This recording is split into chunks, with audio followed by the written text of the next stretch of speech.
الله الرحمن الرحيم. الحمد لله رب العالمين، والصلاة والسلام على أشرف الأنبياء والمرسلين نبينا محمد وعلى آله وصحبه أجمعين، أما بعد. السلام علیکم ورحمۃ اللہ وبرکاتہ. قابل احترام سامعین، جب ہم جماعت سے متعلق مسائل کے بارے میں باتیں کر چکے ہیں، تو اب ہمارے لیے مناسب ہوگا کہ ہم نماز کے طریقے کے بارے میں کچھ مسائل سماعت فرمائیں. تو آج کا یہ درس صفت الصلاۃ، نماز کا طریقہ، اس موضوع پر ہے، جس کے تحت مسئلہ نمبر 179، 180، 181، 182، 183، 184 اور 185، یہ تمام مسائل بالاختصار آپ تک پیش کیے جا رہے ہیں. مسئلہ نمبر 179، نیت دل کے ارادے کا نام ہے. زبان سے الفاظ ادا کرنا کسی حدیث سے ثابت نہیں ہے، جبکہ آپ دیکھتے ہیں کہ ایک بڑی تعداد ایسی ہے جو نماز پڑھتے وقت نیت دل کے ارادے کو نہ مان کر زبان سے نماز کی نیت کی ادائیگی کرتے ہیں، الفاظ کو باقاعدہ زبان سے ادا کرتے ہیں، جبکہ حدیث سے اس کا کوئی تعلق نہیں ہے. مسئلہ نمبر 180، صفیں درست کرنے اور اقامت کہنے کے بعد امام کو اللہ اکبر یعنی کہ تکبیر تحریمہ کہہ کر نماز کی ابتدا کرنی چاہیے. کبھی کبھار ایسا آپ دیکھیں گے کہ لوگ نماز باجماعت ادا کرنے جا رہے ہیں، امام بلا اس کی طرف توجہ دیے ہوئے سیدھا تکبیر تحریمہ میں داخل ہو جاتا ہے. تو اس کا اہتمام کرنا چاہیے، صفوں کو درست کرنا چاہیے. مسئلہ نمبر 181، تکبیر تحریمہ کے ساتھ دونوں ہاتھ کندھوں تک اٹھانا مسنون ہے. نبی اکرم صلی اللہ علیہ وسلم کی سنت رہی ہے، اس لیے ہمیں بھی تکبیر تحریمہ کے ساتھ دونوں ہاتھوں کو کندھوں تک اٹھانا چاہیے. مسئلہ نمبر 182، تکبیر تحریمہ کے وقت دونوں ہاتھوں سے کان چھونا یا پکڑنا سنت سے ثابت نہیں ہے، اور ہمیں وہی کرنا چاہیے جس کا ثبوت شریعت سے ملتا ہو. عن نعمان بن بشیر رضی اللہ عنہ قال كان رسول اللہ صلی اللہ علیہ وسلم يسوي صفوفنا اذا قمنا الى الصلاة فاذا استوينا كبر، رواہ ابو داود.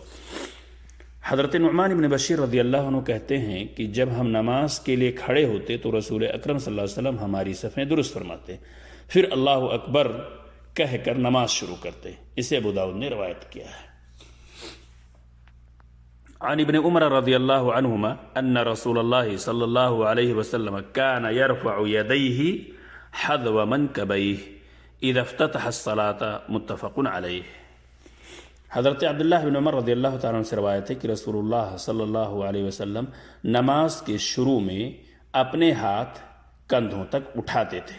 اس لیے نبی اکرم صلی اللہ علیہ وسلم کی سنت پر عمل کرتے ہوئے ہمیں بھی تکبیر تحریمہ کے وقت دونوں ہاتھوں کو کندھے تک اٹھانا چاہیے، نہ کہ کندھے سے، نہ کہ کانوں کو چھونا چاہیے. یہاں ایک چیز کی وضاحت مناسب ہوگی کہ ہاتھ اٹھاتے وقت ہتھیلیوں کا رخ جو ہے وہ قبلہ کی طرف ہونا چاہیے. مسئلہ نمبر 183، قیام میں ہاتھ کھلے رکھنا سنت سے ثابت نہیں.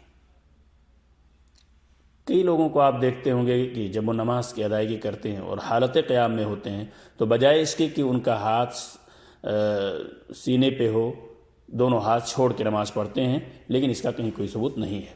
مسئلہ نمبر 184، ہاتھ باندھنے میں دایاں ہاتھ بائیں کے اوپر آنا چاہیے. جس طرح ہم نماز پڑھتے ہیں بایاں ہاتھ نیچے ہوتا ہے اور دائنا ہاتھ کی ہتھیلی اس کے اوپر ہوتی ہے. مسئلہ نمبر 185، ہاتھ سینے کے اوپر باندھنا مسنون ہے، اور ہمارے لیے ضروری ہے کہ ہم نبی کریم صلی اللہ علیہ وسلم کی سنت کے مطابق ہی نماز پڑھیں، سینے ہی پہ ہاتھ باندھیں، جیسا کہ وائل ابن حجر رضی اللہ عنہ کی روایت پیش کی جا رہی ہے۔ عن وائل بن حجر رضی اللہ عنہ قال صلیت مع النبی صلی اللہ علیہ وسلم فوضع یدہ الیمنى على یدہ الیسرى على صدرہ، رواہ ابن خزیمہ۔ حضرت وائل بن حجر رضی اللہ تعالیٰ عنہ فرماتے ہیں کہ میں نے نبی اکرم صلی اللہ علیہ وسلم کے ساتھ نماز پڑھی اور آپ صلی اللہ علیہ وسلم نے سینے پر دایاں ہاتھ بائیں کے اوپر رکھا۔ اسے ابن خزیمہ نے روایت کیا ہے۔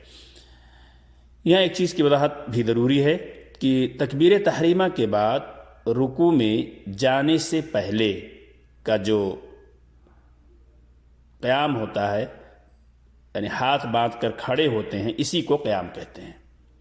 رکوع یا تکبیر تحریمہ کے بعد اور رکوع میں جانے سے پہلے آدمی جو کھڑا ہوتا ہے، اسی کا نام قیام ہے۔ اللہ تعالیٰ سے دعا ہے کہ اللہ تعالیٰ ہم سب کو رسول اللہ صلی اللہ علیہ وسلم کے طریقے کے مطابق نماز کی ادائیگی کی توفیق عطا فرمائے، اور اسی لیے رسول اللہ صلی اللہ علیہ وسلم نے فرمایا صلو کما رأیتمونی اصلی، ایسے ہی نماز پڑھو جیسا کہ میں نماز پڑھتا ہوں۔ اللہ تعالی ہماری عبادتوں کو قبول فرمائے۔ السلام علیکم ورحمۃ اللہ وبرکاتہ۔